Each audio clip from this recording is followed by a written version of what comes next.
তো চলো, hello viewers, কেমন আছো তোমরা? আজকে আমরা অকিউপেশনাল হেলথ নিয়ে পড়বো এবং অকিউপেশনাল ডিজিজ নিয়ে পড়বো, যেটা কমিউনিটি হেলথ নার্সিং 2 এর একটা ইম্পর্টেন্ট টপিক। আর এখানে দেখো বিগত বছর ধরে যে কোশ্চেনগুলো এসছে তার মধ্যে আমি কালেকশন করেছি, সেটা হচ্ছে 6টা কোশ্চেন আছে এখানে। 6টার মধ্যে আজকে আমরা 2টো পড়বো। What do you mean by occupational health and disease, আর what are the briefly discuss about the different type of occupational hazards. তাহলে এই দুটো নিয়ে আজকে আমরা আলোচনা করব। প্রথমে জেনে নিই অকিউপেশনাল হেলথ। আমরা ফার্স্ট ইয়ারেই পড়েছি একটা হেলথের যে ডেফিনিশন, WHO দ্বারা হেলথের একটা ডেফিনিশন আছে, যেটা হচ্ছে একটা health is a complete state of physical, mental, social, spiritual wellbeing. ঠিক আছে, that's merely disrupt the disease. তো এইরকম একটা ডেফিনিশন ছিল, তার সাথে তোমরা অকিউপেশনাল হেলথ যোগ করে দেবে। এখানে দেখো according to joint committee of WHO and ILO, এদের অনুযায়ী occupational health in all occupation should কী থাকা উচিত। Number 1, care and improve the physical, mental and social well-being of worker. Number 2, prevent hindrances to health including those who occur due to workplace. Number 3, protect the workers engaged in occupation and provide them a healthy environment. এরপরে অকিউপেশনাল health আর একটা ডেফিনিশনস রয়েছে, যেটা দেখো occupational health is the health science. তাহলে এটা একটা health science যেটা কি করে না, which is related to human work, যেটা মানুষ যে সমস্ত অকিউপেশনাল স্পেসে কাজ করছে তাদের সাথে জড়িত ওয়ার্ক প্লেস এবং work environment. Occupational health is entirely preventive medicine এটা।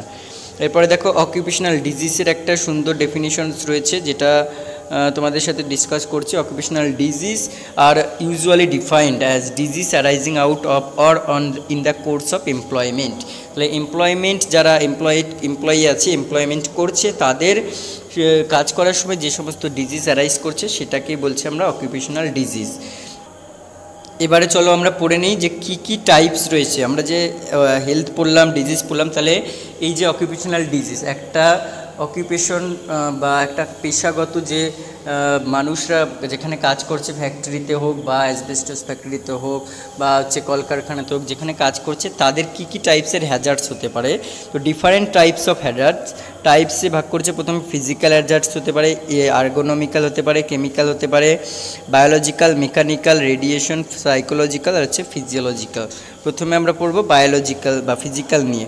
ফিজিক্যালের মধ্যে দেখো হিট অ্যান্ড কোল্ড। তাহলে কেউ খুব গরমে কাজ করছে, কেউ খুব ঠান্ডাতে কাজ করছে। তো direct effect of heat exposure আর burns, heat exhaustion, heat stroke, heat cramps. এবার দেখো কোল্ডের সাথে যেগুলো অ্যাসোসিয়েটেড, সেটা হচ্ছে চিলব্লেন্স, তারপর হচ্ছে এরিথ্রোসায়ানোসিস, ইমারশন ফুড, তারপর হচ্ছে ফ্রস্ট বাইট। এইগুলো হচ্ছে একটা কিউটেনিয়াস ভ্যাসোকনস্ট্রিকশনের কারণে হয়। আদার্সের মধ্যে লাইট, মানে খুব ক্রনিক এক্সেসিভ ব্রাইট লাইটে যদি এক্সপোজ হয়। তারপর নয়েজ হচ্ছে টেম্পোরারি বা পারমানেন্ট হিয়ারিং লস হতে পারে, ফ্যাটিক হয়ে যেতে পারে। ভাইব্রেশন হতে পারে, specially in the frequency range to 10 to 500 hertz. এরপর হচ্ছে আলট্রাভায়োলেট রেডিয়েশন আর আয়োনাইজিং রেডিয়েশন। এবার সেকেন্ড যে টাইপ সেটা নিয়ে আলোচনা করি, সেটা হচ্ছে আর্গোনমিক্যাল। আর্গোনমিক্যালের মধ্যে কি পড়ে এখানে? আর্গোনমিক্যালে health hazards due to fatigue, মানে ফ্যাটিক বা বোরডম বা টেনশন থেকে আসছে, যেগুলো কি মানে একই ধরনের কাজ। কেউ ধরো আমাদের স্টাফ লাইনেই হোক, কেউ যদি একই ওয়ার্ডে, মেল ওয়ার্ডেই 10 বছর 20 বছর ধরে করে যায়, তাহলে তার একটা বোরডম ফিল হবে। সেরকম সেম ওয়ার্ক প্লেসে কেউ যদি কাজ করে, তাহলে তাদের মধ্যে একটা টেনশন, বোরডম থেকে এই ধরনের আর্গোনমিক্যাল হ্যাজার্ডগুলো আসে। এরপরে থার্ড যে টাইপ সেটা হচ্ছে কেমিক্যাল হ্যাজার্ড। কেমিক্যাল হ্যাজার্ড তোমরা নাম দেখেই বুঝতে পারছো যে বিভিন্ন ধরনের কেমিক্যাল ফ্যাক্টরিতে কেমিক্যাল এজেন্ট থেকে এই ধরনের হয়ে থাকে। লোকাল অ্যাকশনে কী হতে পারে? ডার্মাটাইটিস, এক্সিমা, আলসার্স হতে পারে বা ক্যান্সারস হতে পারে। ইনহেলেশনের কারণে ডাস্ট ইনহেলেশন থেকে সিলিকোসিস, অ্যানথ্রাকোসিস, নিউমোকোনিওসিস এইগুলো। আর কার্বন মনোক্সাইড হ্যাজার্ড হচ্ছে এখন একটা ফ্রিকুয়েন্টলি রিপোর্টেড করা হচ্ছে যারা কোল গ্যাসে কাজ করছে বা স্টিল ইন্ডাস্ট্রিতে যারা কাজ করছে। আর মেটালস এবং তাদের কম্পাউন্ডগুলো বিভিন্ন ধরনের এফেক্ট ফেলে, যেমন মার্কারি থেকে কি হয়? মিনামাটা হয়। তারপর হচ্ছে ক্যাডমিয়াম থেকে ইটাইট হয়ে এই ধরনের। এবার কিছু ইনজেকশনের কারণে আচ্ছা, আর্সেনিক, জিঙ্ক, ক্যাডমিয়াম এগুলো যদি কনজিউম করা হয় তাহলে তাদের হচ্ছে কন্টামিনেটেড হ্যান্ড দিয়ে তাহলে হচ্ছে তারা বিভিন্ন ধরনের এফেক্ট ফেলে। এরপর হচ্ছে বায়োলজিক্যাল যে সমস্ত হ্যাজার্ডস রয়েছে সেগুলো হচ্ছে বিভিন্ন ধরনের প্যাথোজেন বা অর্গানিজমসের কারণে বা প্যারাসাইটসের কারণে হয়। যেমন হচ্ছে অকুপেশনাল ডিজিজ, যেমন ব্রুসেলোসিস, নেক্সট হচ্ছে লেপ্টোস্পাইরোসিস, তারপর হচ্ছে অ্যানথ্রাক্স, হায়াডেটিডোসিস, তারপর হচ্ছে সিটাকোসিস, টিটেনাস, ইনকেফ্যালাইটিস, ঠিক আছে, ফাঙ্গাল ইনফেকশন, সিস্টো, তারপর হচ্ছে সোমিয়াসিস। এই ধরনের কিন্তু ডিজিজগুলো বায়োলজিক্যাল কজের কারণে হয়ে থাকতে পারে। এরপরে যেটা আমরা পড়বো সেটা হচ্ছে মেকানিক্যাল হ্যাজার্ডস হচ্ছে due to industry center, round machine নিয়ে কাজ করছে বা protruding and moving parts and the like. About 10% of accidents in industry are said to be due to mechanical cause.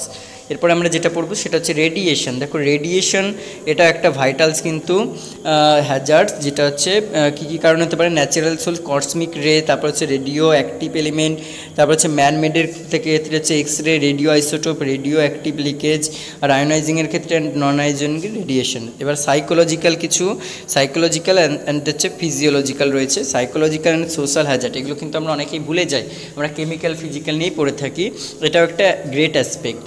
Social hazard produced by the environment or industry or factory or labor in the institution came under this category, or hostility, aggressiveness, anxiety, drug abuse, sickness, depression, alcoholism, fatigue, headache, pain in shoulder, peptic ulcer, heat disease, heart disease, hypertension এগুলো কিন্তু effect হতে পারে মানবদেহে যারা হচ্ছে work প্লেসে কাজ করছে।